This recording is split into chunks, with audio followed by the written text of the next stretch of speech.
Bien, ya estamos de regreso y estábamos hablando un poco con Richard Arce sobre lo que es meramente pronóstico, aún hay que esperar hasta el conteo final, pero las tendencias ya son elevadas en la cantidad de votos y muestran una ligera ventaja de Keiko Fujimori.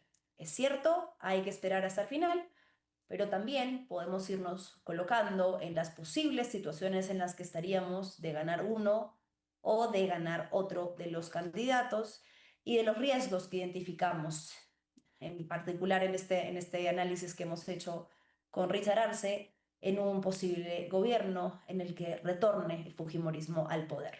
Pero bueno, tengo ya conectado a Hernán Chaparro, quien es psicólogo social y con quien vamos a analizar también un poco qué hay detrás de cómo ha votado la población, no solo en territorio peruano, sino en el extranjero. Hernán, ¿cómo estás? Buenas tardes y gracias por estar en Fuerte y Claro. ¿Qué tal? ¿Cómo estás? Buenas tardes. Sí.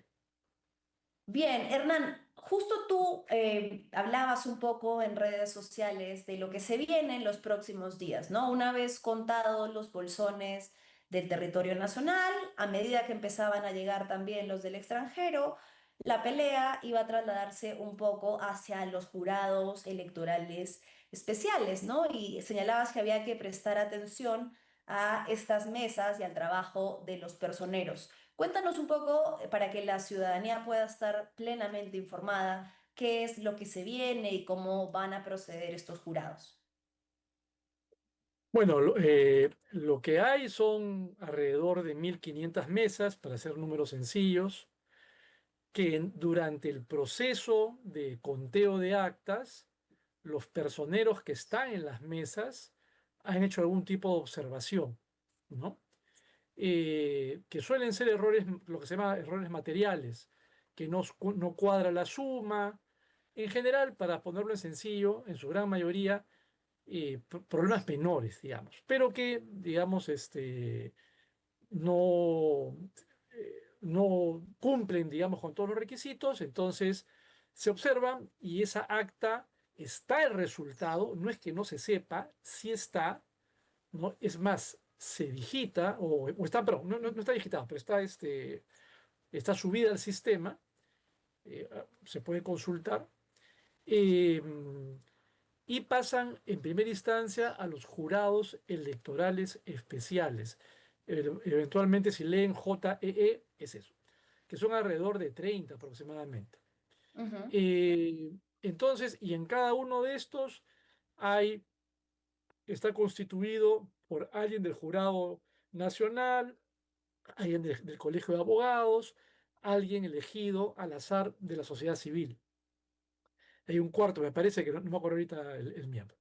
Pero el tema está es que en esas instancias, con los personeros, ya no de mesa, sino personeros que están de cada partido eh, acreditados a ese nivel, son personeros de mayor nivel jerárquico, por llamarlo de alguna manera, es que se discute, se decide y se define, ¿no? Ujú. La experiencia es, por ejemplo, en el 21 había aproximadamente 1.700 mesas observadas y terminaron anuladas alrededor del 10%, un poquito más. Ok. Entonces lo que se anula no es mucho, ¿ya? Y casi siempre lo que está ahí se termina elevando, o sea, se resuelve, eso vuelve a OMPE lo digita y ahí ya sube el sistema. Eso es lo que nos espera en estos días. Hoy Claro, lo que va. que hay son 1.500. Ujú. eh, Quien se ha metido a analizar esto con más detalle, acta por acta, lo que miraba era que alrededor de un tercio, uno, que un tercio son de Lima, dos, Sí. que un tercio en general, podría ser de Lima u otros sitios, sí podrían ser, por la problemática presentada, anulables, pero ya sabemos que el histórico no llega a 30, ¿no? Claro, alcanza. Puedes observar y decir, se debería anular, pero no llega a 30, ¿no? Será Ujú. 10 seguramente, parecido. Y el punto está que buena parte de esos resultados que son de Lima, sabemos, porque además están las actas ahí, son favorables al Fujimorismo. Entonces, digamos, Eso es lo que va a ocurrir. Oficialmente, bueno, cuando termine todo y el jurado proclame, lo sabremos, pero digamos, en la medida que uno va viendo números, eso es lo que va a pasar, ¿no? Claro, que vamos a tener que esperar por lo menos un par de semanitas, ¿no? Porque se analiza recurso por recurso. Han dicho que puede tardar entre 1 o 2 semanas, que finalmente con paciencia y con calma esperar el resultado. Hernán, el switcher nos propone una pregunta que yo quiero hacerte un poco en esa línea, ¿no? ¿Por qué el Perú votó tan distinto? Ponen en el banner de abajo. Creo que habría que, ya entrando un poco más a la parte del análisis, evaluar por qué estamos tan divididos desde hace mucho tiempo y qué significa para quien sea que termine ganando por un porcentaje muy bajito, tener que gobernar a la otra mitad del país que no lo ha elegido. Mira, a ver, por lo menos un par de cosas. Uno, hay un artículo que si la gente quiere profundizar un poquito, pueden googlear un poco, porque está publicado en Google académico, digamos.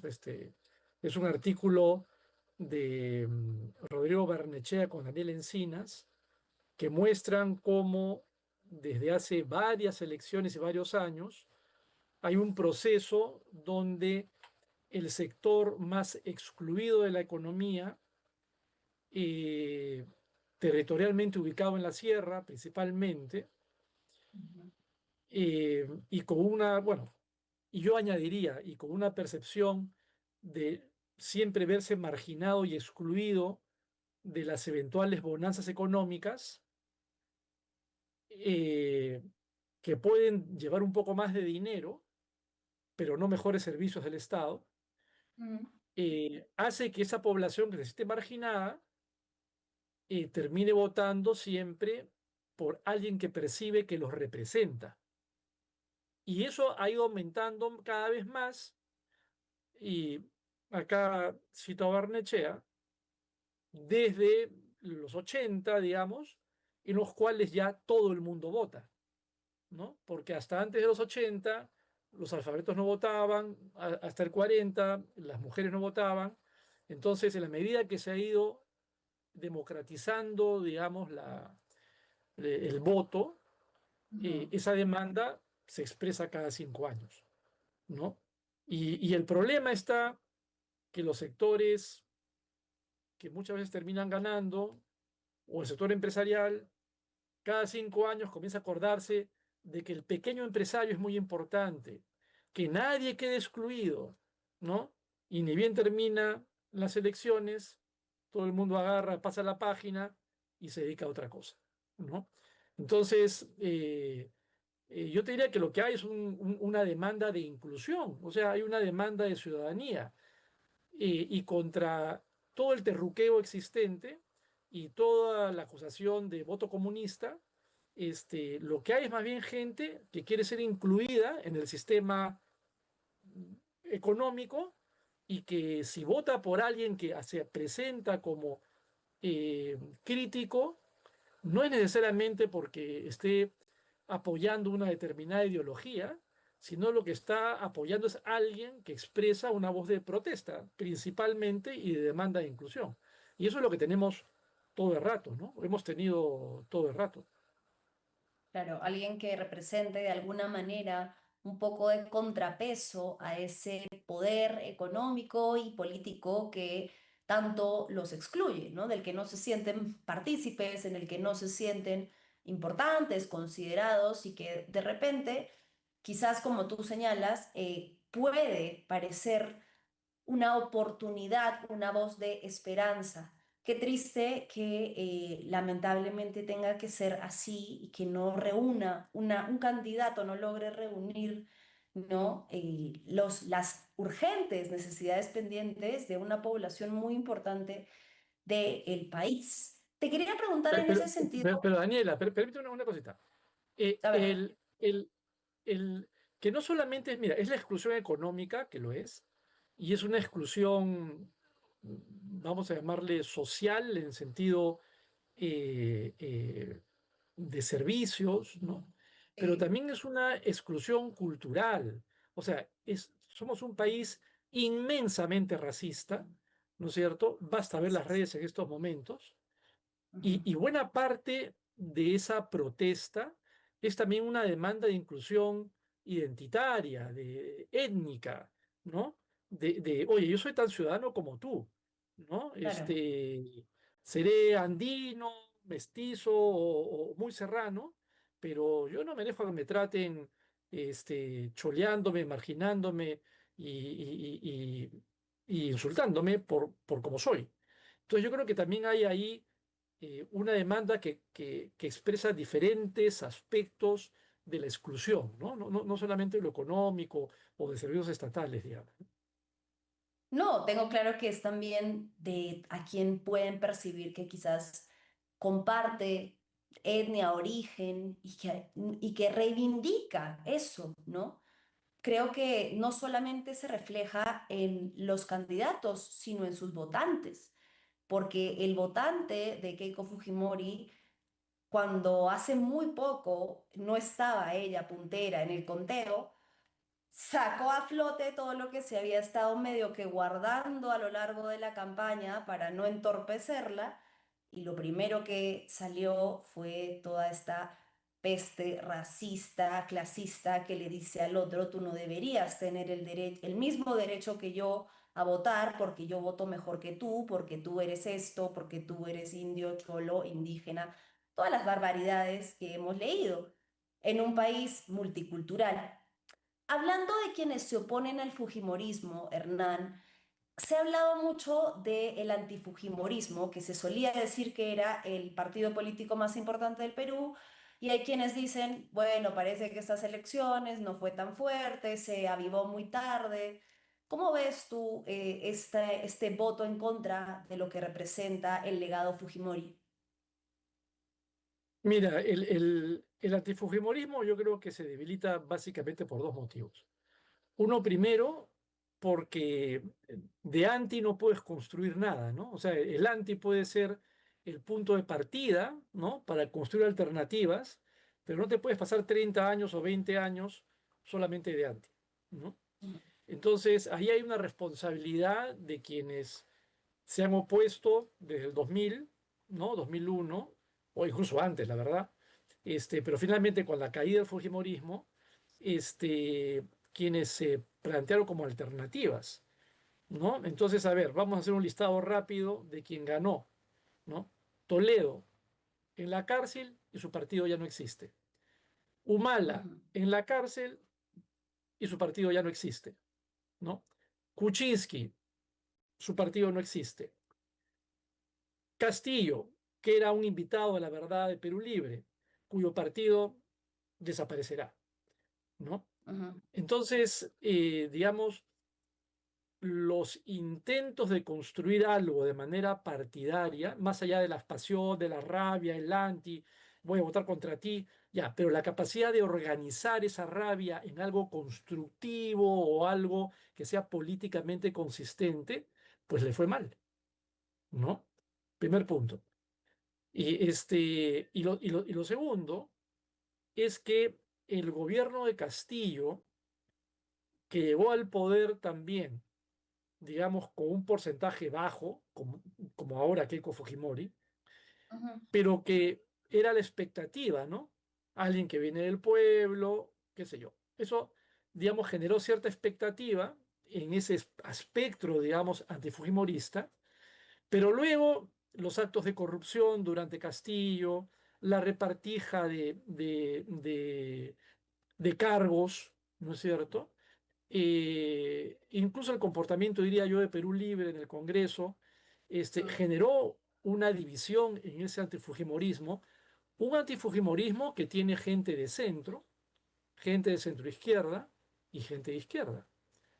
Y tú puedes ver cómo, incluso ahora, dentro de gente antifujimorista, se comienzan a insultar o criticar porque fuiste tibio, o no fuiste tibio, o tú eres un radical, etcétera. Entonces, eso también hizo llegar débil y una expresión, además de, ya no solamente ciudadana, de esas divisiones, sino ya a nivel partidario, es que en este contexto diseñado por el Fujimorismo, de no hacer las PASO, de dividir el voto para que haya 35 partidos o agrupaciones, porque partidos Ujú, no lo son, porque hay diferente alquiler y cuánto hay, no se pudieron consolidar ujú. alianzas y primaron los egos, los protagonismos, y eso ya no es responsabilidad del Fujimorismo, es responsabilidad de quienes se quisieron plantear como alternativas. Entonces yo creo que ahí Ujú. también hubo, digamos, o hay, ¿no? Dificultad y problemas. Sí, quizás estas últimas alianzas que se dieron en básicamente las dos últimas semanas, sobre todo en la izquierda y centro izquierda, se hubieran dado antes, si hubieran de repente tenido menos candidatos, ¿crees que hubiese habido más posibilidad, quizás? Yo creo que sí, porque el tema es que eh, parte de la dificultad que tuvo en la segunda vuelta Sánchez ha sido con sus aliados de la primera vuelta, ¿no? Y es el Ujú, típico problema de la candidatura que en una primera vuelta, y eso es una experiencia internacional, es muy radical, logra en situaciones tan fragmentadas como la claro. nuestra pasar por un poco y después su gran tema es cómo gira al centro. Pero claro, dejas en el camino muchos flancos que en el discurso del miedo y al anticomunismo y digamos los diferentes fantasmas que hay por ahí estuvieron presentes. Y mira, una cosa que habría que pensar y analizar un poquito más. Yo estaba comparando a nivel de departamentos y en algunas provincias el voto del 21, segunda vuelta, con el voto del 26, ahora segunda vuelta, aunque faltan Ujú, ya poquito para terminar, pero los porcentajes casi no se van a alterar. Y una cosa que vale la pena analizar es que en comparación 26 con 21, en, o sea, Sánchez gana en 16 departamentos, o 17 me parece, no, 16, versus Castillo que ganó en 17, ¿ya? Eh, o está al revés ahorita, pero el punto no es tanto ese. Vamos a ponerlo así. Los dos ganan en prácticamente los mismos departamentos. El ok. tema es que gana por menos y Keiko Fujimori pierde eh, ganando un poco más. O sea, en el 26, aún así perdiendo Keiko Fujimori en un montón de departamentos del interior del país, muchos de sierra, la distancia ha sido menor.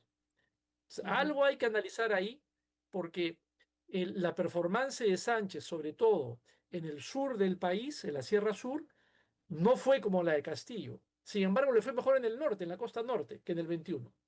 Pero en el lugar donde supuestamente era su base electoral, que era el sur del Perú, a ujú. Keiko Fujimori perdiendo le fue mejor que el 21. Claro, tuvo mejor ventaja con respecto a las elecciones anteriores y en una elección tan estrecha, esa ventaja, por Claro, poquita que sea, termina influyendo el resultado. así es. ¿Qué le espera para ir cerrando, Hernán? ¿Qué le espera a quien sea que el 28 de julio asuma el sillón presidencial con lo divididas que han estado esas elecciones y con lo poco que los han respaldado a ambos, la otra mitad del país? Sí. Bueno, el otro 80% del país, ¿no? Porque en la segunda vuelta finalmente eliges tu mal menor, el miedo, los antis priman más. Pero hay que recordar que en términos de voto emitido, Pero, o sea, considerando por quién votaste, blanco y nulo, ambos, o sea, sumados, dan alrededor del 20%, 25%, mm, no con lo cual hay alcanza. un 75% que votó en Que no contra de resulta. ellos. O sea, a nivel de ciudadanía, lo que era luna de miel, chao, o sea, lo que hay es mucha expectativa. Eh, Me preocupa que un sector que se ha ido radicalizando, que llena las redes sociales de insultos, se siente empoderado, ¿no? Mm, Y crea que ahora puede insultar con más facilidad, por un lado. Lo otro es el escenario del Congreso, que es un Congreso que, mira, si el Senado hubiera sido elegido como era cuando había Senado antes, que era diputados por región, Senado a nivel nacional, el Fujimorismo hubiera tenido aproximadamente 12 senadores, no los 22 que tiene ahora. Así que eso Con también los que va es, a... digamos, algo que los beneficia, ¿bien? Eh, pero finalmente están de algún modo en el Senado como empatados. Claro, digamos, el rol bisagra del Partido de Buen Gobierno de Nieto va a ser importante, sobre todo en el Senado.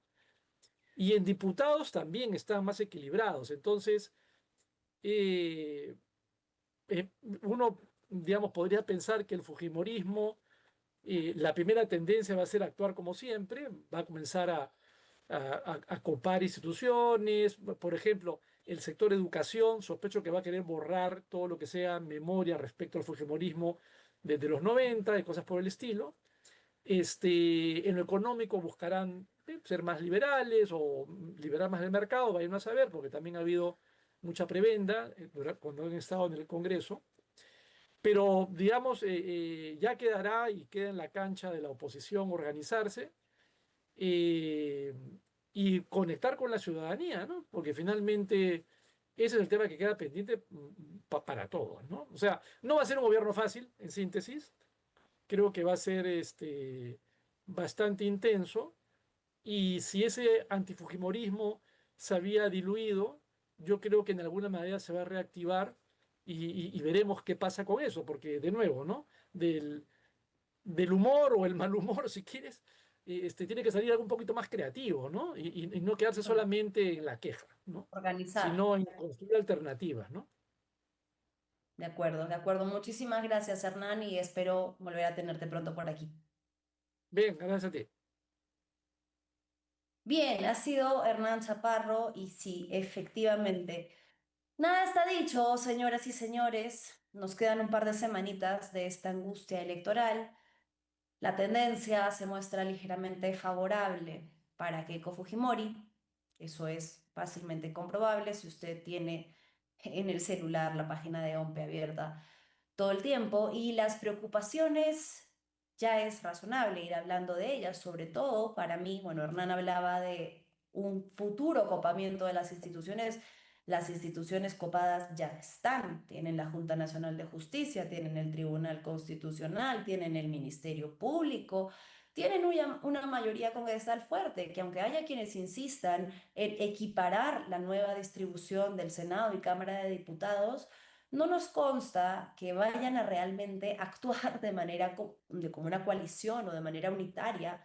Probablemente van a haber muchos tránsfugas, van a haber quienes se acomoden, pero lo que sí nos consta es el histórico de que hay una mayoría parlamentaria que tiene aliados y satélites como Renovación Popular, que también tiene muchos escaños y que ellos sí saben votar en bloque y que además, no lo sabemos, pero podrían tener ahora también el poder ejecutivo.